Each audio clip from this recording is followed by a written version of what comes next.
কাফের করবো? যে সরকার মদের লাইসেন্স দেয়, যে সরকার পতিতালয়ের লাইসেন্স দেয়, যে সরকার সুদের লাইসেন্স দেয়। আমি মনে কিছু নিবেন না, আমি ছোট মানুষ, কিন্তু ব্যতিক্রম মানুষ। আর কাদিয়ানীকে কাফের ঘোষণা করলে রাষ্ট্রে থাকতে পারবে, এটা ফটো কই পাইছেন আপনি?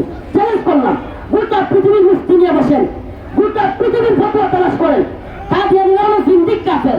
শুনেন, ইহুদি, খ্রিস্টান, হিন্দু আজকে যারা কাফের, তারা জিজিয়া দিয়ে মুসলিম রাষ্ট্রে বসবাস করার অধিকার থাকে, কিন্তু যারা জিন্দিক মুরতাদ কাফের, এরা কোনোভাবে মুসলিমদের ভূমিতে থাকবার মতো অধিকার রাখে না। আমাদের কিছু সরল মানা হুজুররা আমি প্রায়ই শুনি কইতে থাকে যে আমাদের সমস্যা নাই, কাদিয়ানীরা থাকো, কিন্তু তাদেরকে কাফের ঘোষণা করতে হবে। আরে ভাই, কাফের ঘোষণা করলে রাষ্ট্র তারপরে থাকতে পারবে, এরা কি আসলে কাফের নাকি?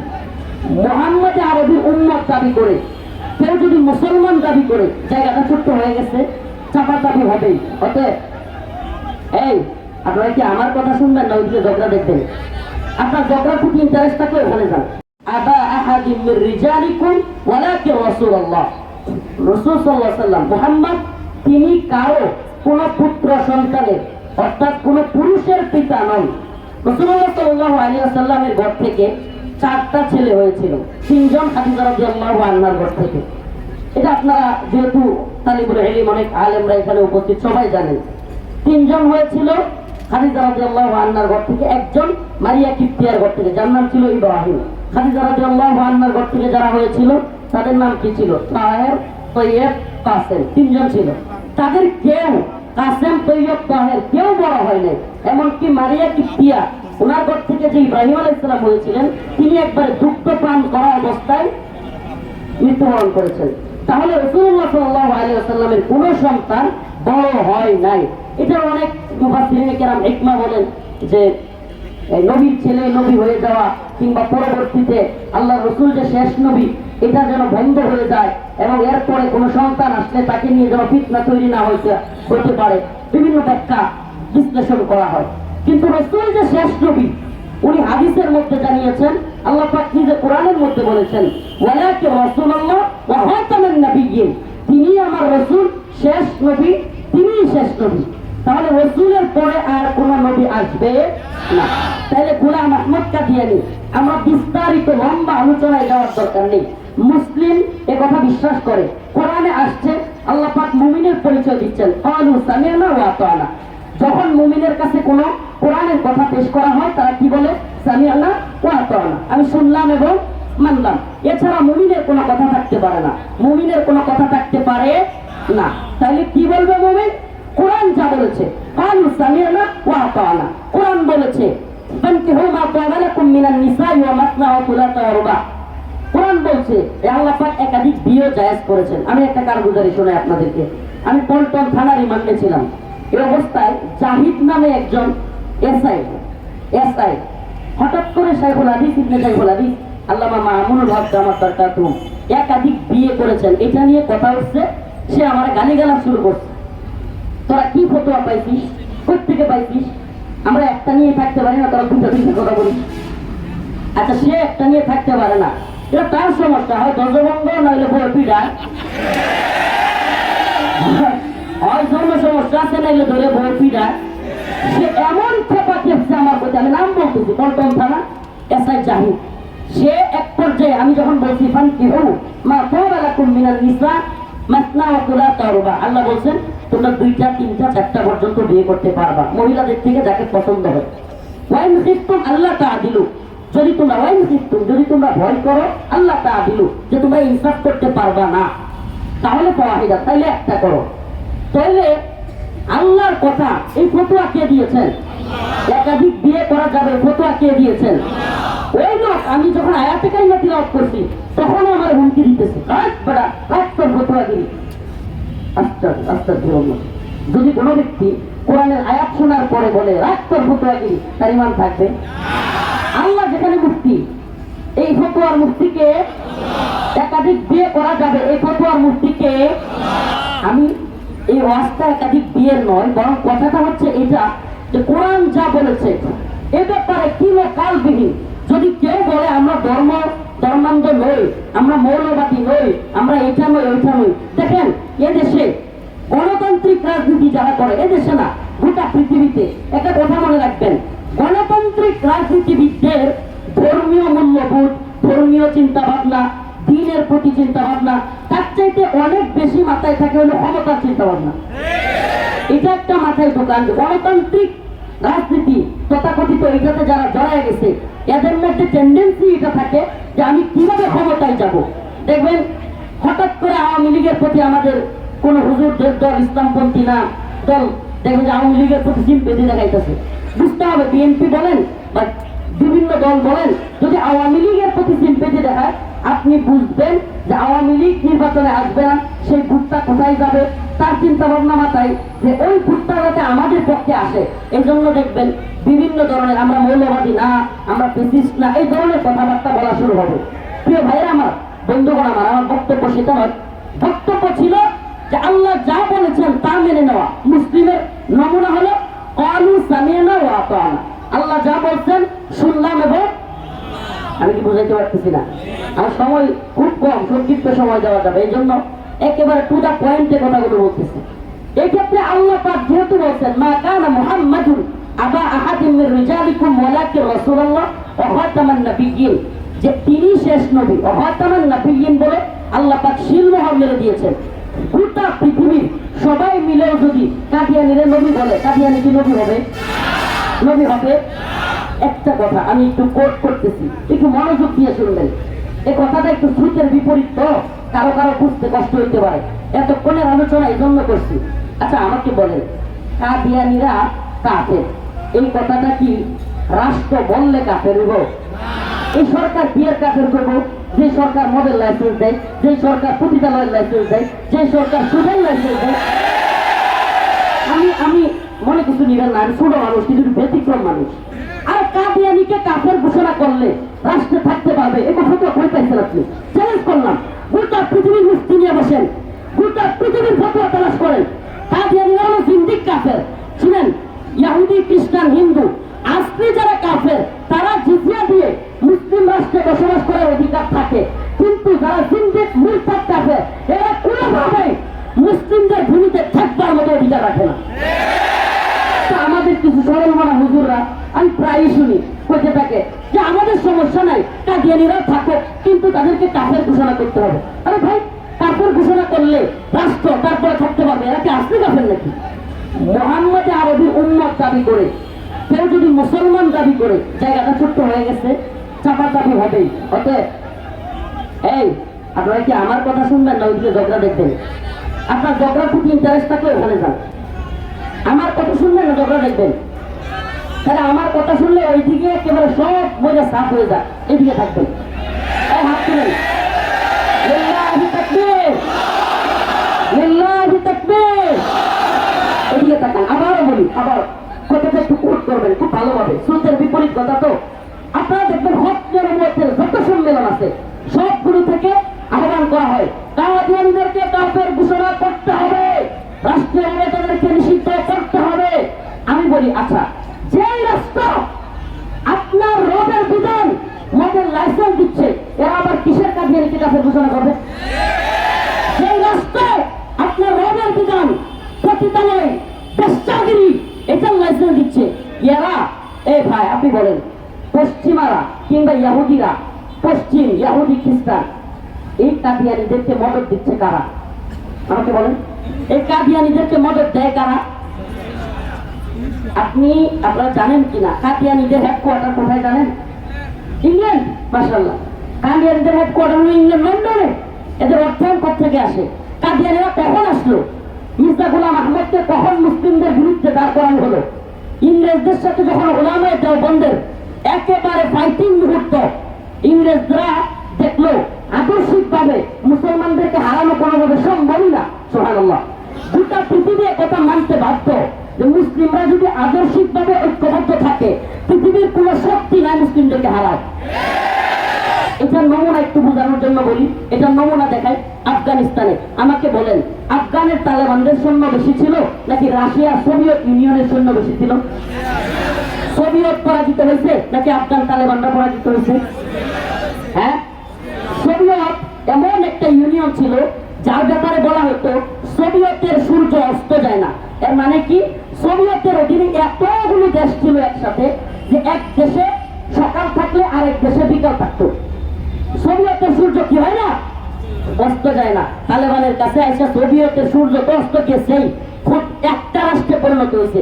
এতগুলো রাষ্ট্র ভাঙ্গা খান কান হইয়া শুধু রাশিয়া আছে, কি আছে? আচ্ছা আমাকে বলেন, যারা একটু রাজনীতি সচেতন, যারা জানেন সোভিয়েতের ট্যাঙ্ক কামান বিমান তালেবানের চাইতে কম ছিল না বেশি? তাহলে মুসলমানদের কাছে পরাজিত হওয়ার কারণ কি?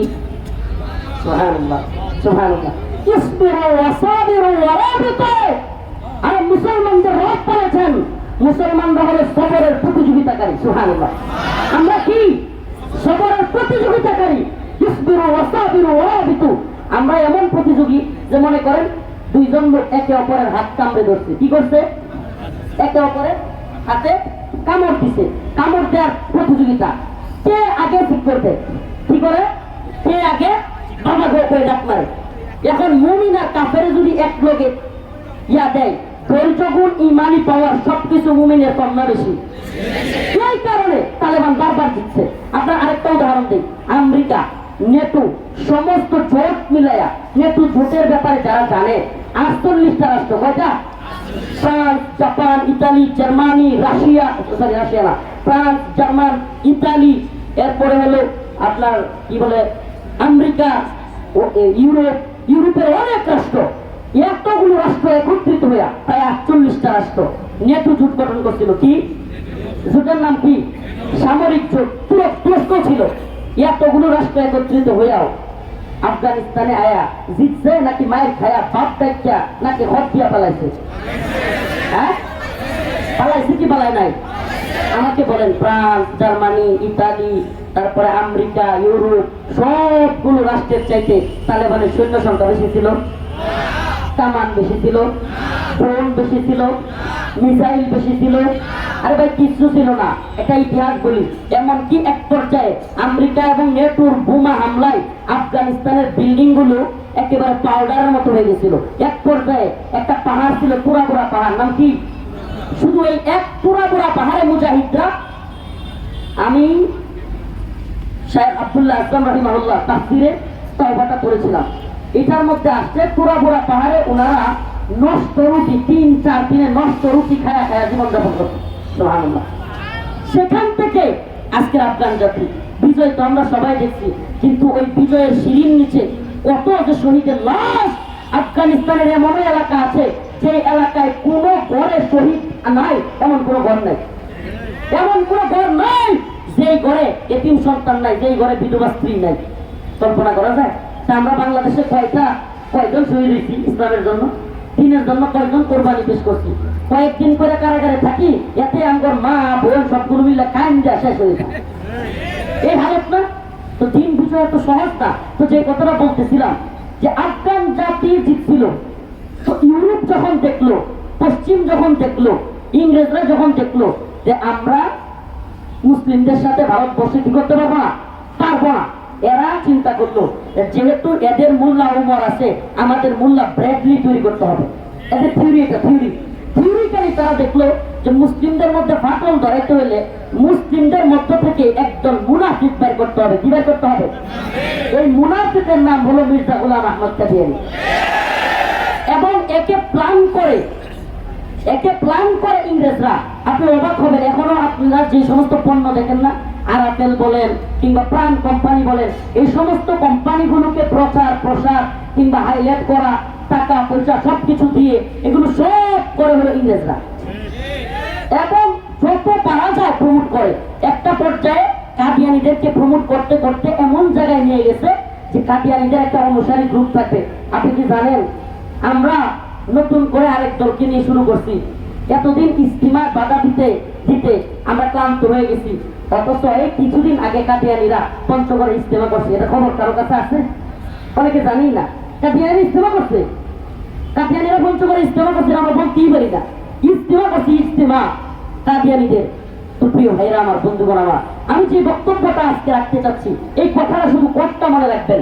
আমার কথা হলো, যে ইংরেজরা কাদিয়ানীকে প্রমোট করেছে, কাদিয়ানীকে এখনো পৃষ্ঠপোষকতা করতেছে, আমাদের যে সরকারি আসুক, এই সরকারগুলো ইউরোপ, আমেরিকা কিংবা ভারতের কথা ছাড়া চলে? আমরা বলেন একটু রাজনীতিও যারা বুঝে খোলা পালো, এই যে স্কুল কলেজের এই প্রতিযোগিতা না, বিতর্ক প্রতিযোগিতা, এই 10-12 বছরের খোলা পানেও জানে বাংলাদেশের যে গভর্নমেন্টে থাকুক, আমরা যত মাদ্রাসার ছাত্র হাসিনারে পতন ঘটাইতে গিয়ে শহীদ হয়ে যায়, যত স্কুলের ছাত্র শহীদ হয়ে যায়, কিন্তু এই সরকারগুলো আমেরিকার ইউরোপের কথা ছাড়া উঠতেও না বসতেও না। এটা হলো বাস্তবতা, বুঝতে হবে। আমরা যতই আন্দোলন করি, যতই শহীদ হই, এদেরকে ক্ষমতায় যে যারাই আনবেন, দিন শেষে দেখবেন এরা হয় আমেরিকার কথা শুনতেছে, নাহলে ভারতের কথা শুনতেছে।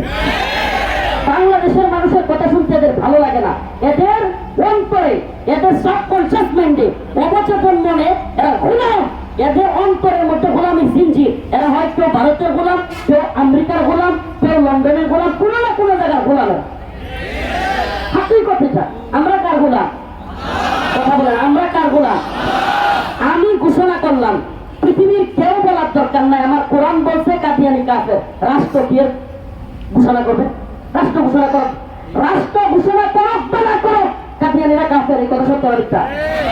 এই রাষ্ট্র কেন পুরো পৃথিবী একসাথে বইলা কাদিয়ানিদেরকে মুসলমান বললো, গোলাম আহমদ কাদিয়ানিরা নবী বললে সে কি পুরো নবী হয়ে গেছে? কথা বলেন নাই?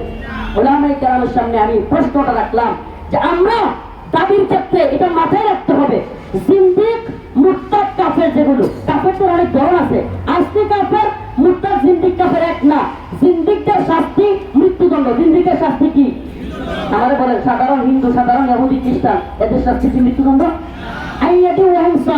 এরা জিজিয়া দিবে, নতজান হয়ে রাষ্ট্রে বসবাস করবে জিজিয়া চুক্তির মাধ্যমে। আমাকে বলেন কোরআন সুন্নাহ থেকে পারলে একটা দলিল দেখান, কি বলে মুরতাদ এবং জিন্দিকরা জিজিয়া দিয়ে বসবাস করতে পারবে? একটা দলিল দেখান, একটা দলিল দেখান। পাবেন না, কথা দিলাম পাবেন না। মুরতাদ এবং জিন্দিক কাফের, রাষ্ট্রে জিজিয়া দিয়ে বসবাসের কোনো বিধান নাই। হয়েছে তওবা করবে, নাহলে তারা কতল করা হবে। দুটো একটা, সত্য একটাই, বিকল্প কোনো সুযোগ নেই। অতএব যারা মদের লাইসেন্স দিল, যারা রাষ্ট্রে প্রতিদানের লাইসেন্স দিল, যারা সুদের ব্যাংকগুলো খুললো, এই সুদের ব্যাংক খোলা, সুদের কার্যক্রম চালু করা, এটা আল্লাহর বিরুদ্ধে যুদ্ধ। এটাকে আমার কথা না আল্লাহর কথা? তো যেই রাষ্ট্র আমার আপনার আল্লাহর বিরুদ্ধে যুদ্ধ ঘোষণা করছে, সেই রাষ্ট্রে তারা কি ঘোষণা করলো না করলো এটা কিছু যায় আসে? পারলে কাদিয়ানি গুলোর সাইজ করে আমরাই কিনু, এরপরে আমরা প্রয়োজনে জেল থাকবো। না দিয়া রাস্তা লাগিব থেকে লাভ নাই। কাদিয়ানিরা যেখানে পাওয়া যাবে পিড়ে আসার করে দিতে হবে, এদেরকে পঙ্গু করে দিতে হবে, সাহায্য করে দিতে হবে।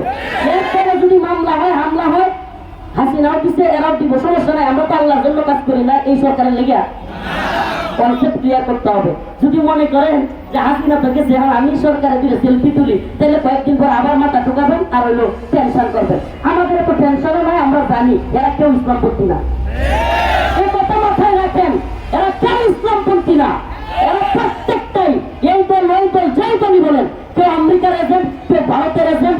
এজেন্ট না হয়ে বাংলাদেশের ক্ষমতায় আসতে পারে না। কারণ কি? আমরা স্বাধীন না। কত কথাই বলে আমরা স্বাধীন না।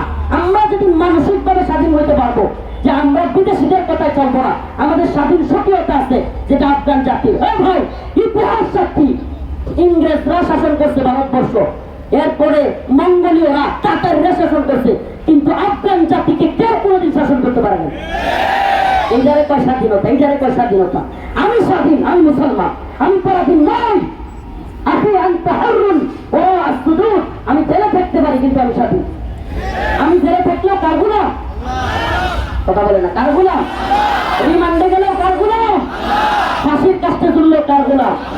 আর এরা ক্ষমতায় চাইতেও, প্রধানমন্ত্রী হয়েও, বিভিন্ন উপদেষ্টা হয়েও, এরা কেউ ভারতের গোলাম, কেউ আমেরিকার গোলাম। তাইলে কে কে স্বাধীন? আমরা স্বাধীন। আমরা এই স্বাধীনতার মিনিংটা বুঝতে হবে। কে কাফের ঘোষণা করলো, কে করলো না, আমাদের চায় আসে না, আমাদের চায় আসে না। এরা তো আমাদেরকে পারলে যেই দলীয় ক্ষমতায় আসুক, পারলে ইসলামপন্থীদেরকে মেসাকার করে, মেসাকার। এটা এদের থিওরি। কারণ কি? এদেশে ইসলামপন্থীরা থাকলেই তারা এই যে সমস্ত কাজগুলো, তথাকথিত নারী অধিকারের নামে আমাদের মা বোনদেরকে রাস্তায় বের করা, তথাকথিত মানবাধিকারের নামে সমকামিতা প্রমোট করা, আমরা থাকলে তো কৃষি করতে পারে না। বুঝছেন কথা? বিষয়টা বুঝতে পারছেন? আমার বক্তব্যটা আপনারা একটু ক্লিয়ারলি বোঝার চেষ্টা করেন। শ্রুতের বিপরীত বক্তব্য দিলাম। কে কাফের ঘোষণা করলো না করলো, এই জন্য কাদিয়ানিরা মুসলিম থাকে নাই। কাদিয়ানিরা মুসলিম না কাফের? বাংলাদেশে ঘোষণা করলেও কাফের, না করলেও, হাসিনা কইলেও কাফের, না কইলেও, ইউনূস সাহেব কইলেও কাফের, না কইলেও কাফের। এইটা ঢোকা। আর আরেকটা কনসেপ্ট কি, প্রয়োজনে হক্কানি মুফতিয়ানে কেরামের কাছে ফতোয়া চাইবেন যে হুজুর, জিন্দিক কিংবা মুরতাদ যারা ইসলামপন্থী মুসলমান কিন্তু এরা কাফের হয়ে গেছে, এরা কি রাষ্ট্রে জিজিয়া দিয়ে বসবাস করতে পারবে? না, পারবে না। মুফতিয়ানে কেরাম এখানে থাকতে পারবে না। তাহলে আমরা যে বক্তব্যটা দিই, অনেক খতমের সময় অনেক খুব কষ্ট লাগে। ছোট মানুষ, আমি এত বড় আলেম না, কিন্তু আমার কষ্ট লাগে। ঠিক আছে ভাই, কি বলছিস? জিন্দিক কাফের যারা আল্লাহ রসুলকে মানে না, আবার মুসলমান দাবি করে, মসজিদ বানায়, এই জিন্দিকদের আবার কিসের রাষ্ট্রে বসবাস? মুসলিম রাষ্ট্রে জিন্দিকটা জিজিয়া দিয়ে থাকতে পারবে? থাকতে পারবে? একটা কাদিয়ানি কেউ ইসলামপন্থীরা সরকারে আসলে হয় ও তওবা করবি, নাইলে কল্লা ফেলাই দেওয়া হবে। হয় তওবা, নাইলে এটা শাস্তি, কাদিয়ানিদের শাস্তি। এটা কোরআন সুন্নাহ অনুযায়ী শাস্তি। ইসলামপন্থীরা ক্ষমতায় আসলে হয় তওবা, না হয় কি? এটা কোরআনের আইন। আল্লাহ পাক আমাদের সবাইকে বোঝার তৌফিক দান করুন, আমল করার তৌফিক দান করুন। দোয়া করবেন আমার জন্য, খাস করে আপনাদের কাছে দোয়া চাই। আখিরু দাওয়ানা আলহামদুলিল্লাহি রাব্বিল আলামিন। আসসালামু আলাইকুম ওয়া রাহমাতুল্লাহি ওয়া বারাকাতুহু। আলহামদুলিল্লাহি।